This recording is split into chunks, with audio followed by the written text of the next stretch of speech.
कोलकातामध्ये एका महिला डॉक्टरवर अत्याचार करून तिची निर्गुण हत्या केली या घटनेच्या निषेधार्थ आणि बदलापूरमध्ये 2 चिमुकलींवर जे आहे अत्याचार झाले या घटनेच्या निषेधार्थ अमरावतीमध्ये जर आपण पाहतो विविध संघटनांच्या वतीनं आंदोलन केलं जात आहे। दुसरीकडे गोर नायकन बंजारा महिला संघ महाराष्ट्र विरुद्धच्या वतीनं देखील अमरावती जिल्हाधिकारी कार्यालयावर धडक देण्यात आलेली आहे। आंदोलन महिलांनी खास आपल्या सोबत घटनातील आरोपींना फाशीची शिक्षा झाली पाहिजे अशी मागणी या महिलांनी केलेली आहे। अमरावतीच्या जिल्हाधिकारी कार्यालयावर या महिलांनी धडक देऊन निवेदन देखील दिलेलं आहे। आपल्यासोबत काही आंदोलक महिला आहेत, काय सांगणार? तुम्ही फास घेऊन आलेला आहेत, काय मागणी?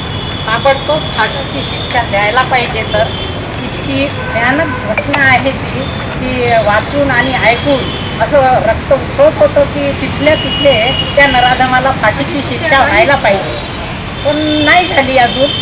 पण आणि बदलापूरला सर 3.5 वर्षाची मुलगी, तर बाळा आम्ही मुलींना शाळेमध्ये पाठवू की नाही आता?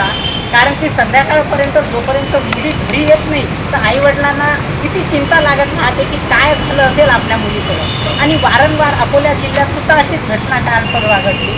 नेहमीच अशा घटना घडतात सर, पण एक डॉक्टर मुलीवर, जे डॉक्टर आपला जीव वाचवतो, रात्रंदिवस कष्ट करतो आणि पेशंटला जीवदान देतो, त्या डॉक्टरसोबत इतकी भयानक घटना घडली सर। त्या नराधमाला तिथेच शिक्षा द्यायला पाहिजे, जाग्यावर शिक्षा द्यायला पाहिजे, हीच आमची गोर नायका महिला बंजारा संघ यांच्याकडून मागणी आहे।